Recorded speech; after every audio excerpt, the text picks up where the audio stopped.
BRS BJP మధ్య చీకటి పొత్తులు. ఎంపీ ఎన్నికల్లో బీఆర్ఎస్ 7, బీజేపీ 10 సీట్లలో పోటీ చేస్తాయి. సీఎం రేవంత్ రెడ్డి రాష్ట్రాన్ని దోచుకున్న కేసీఆర్ పై కేంద్రం ఒక్క కేసైనా ఎందుకు పెట్టలే?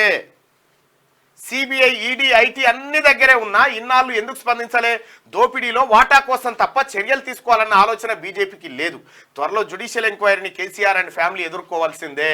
ఈ నెల 27న ప్రియాంక సమక్షంలో 500 రూపాయలకు గ్యాసు, ఫ్రీ కరెంటు స్కీములు ప్రారంభిస్తామని ప్రకటన.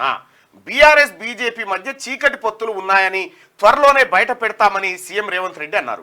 వచ్చే లోక్సభ ఎన్నికల్లో రాష్ట్రంలో బీఆర్ఎస్ 7 స్థానాల్లో, బీజేపీ 10 సీట్ల చొప్పున పంచుకొని పోటీలో ఉండబోతున్నాయని ప్రజలు అప్రమత్తంగా ఉండాలని ఆయన పేర్కొన్నారు. రాష్ట్రాన్ని కేసీఆర్ కుటుంబం దోచుకున్నా 10 ఏళ్లుగా కేంద్రంలో అధికారంలో ఉన్న బీజేపీ నాయకులు ఎందుకు విచారణ జరిపించలేదని, కనీసం ఒక్క కేసైనా పెట్టారా అని ప్రశ్నించారు.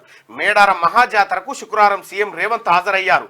అనంతరం ఆయన మీడియాతో మాట్లాడారు. కేసీఆర్ దోపిడీకి పాల్పడుతుంటే పిల్లి కళ్ళు మూసుకొని పాలు తాగినట్లుగా ఏనాడు ప్రధాని మోడీ అడ్డుకోలేదు. మేడిగడ్డపై ఇప్పుడు మేము జ్యుడిషియల్ విచారణకు అనుమతి ఇవ్వగానే సిబిఐకి అప్పగించాలంటూ బీజేపీ నేతలు డిమాండ్ చేస్తున్నారు. 10 ఏళ్లుగా కేంద్రంలో అధికారంలో ఉన్న నేతలు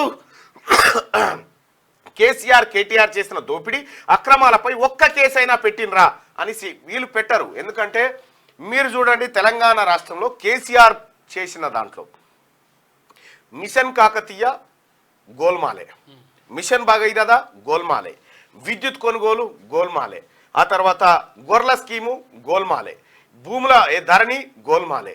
ఇక్కడ ఏ స్కీమ్ అన్నా తీసుకోరు, మీరు ఏ స్కీమ్ అన్నా తీసుకొని గోల్మాల్, నిధులు పక్కదారి, కోట్ల రూపాయలు, వేల కోట్ల రూపాయలు పక్కదారి పట్టినట్టుగా మొత్తం ఎంక్వైరీలో బయటపడుతుంది. ఈ 10 ఏళ్ల కాలంలో జరిగితే ఒక్కసారి కూడా కేంద్ర నిఘా సంస్థలు కేసీఆర్కు కనిపించలే. కేసీఆర్ కుటుంబం మీద ఒక్క కేసు కూడా పెట్టలే. కేంద్ర మంత్రులు మాట్లాడినరు, భారతీయ జనతా పార్టీ అధ్యక్షుడు మాట్లాడాడు, కానీ విచారణకు మాత్రం జరిగింది. కాళేశ్వరం ఇలా కేటీఎం అని చెప్పారు. ఏటీఎం కరెక్టే, మరి ఏది, మరి మన ఐటీ ఏది, మన ఈడీ ఏది, మన సిబిఐ ఏది, దాని మీద అంటే అవి అడగొద్దు.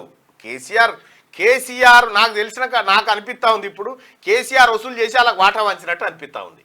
అందుకే సపోర్ట్ చేస్తలేరు. మరి ఇక జ్యుడిషియల్ ఎంక్వైరీకి విచారణకు అనుమతి ఇవ్వగానే సిబిఐ మాకు మేము చేస్తామంటారు. మీకు ఇస్తే ఉంటుంది, ఇంకా మీకు ఇస్తే ఇదేనా?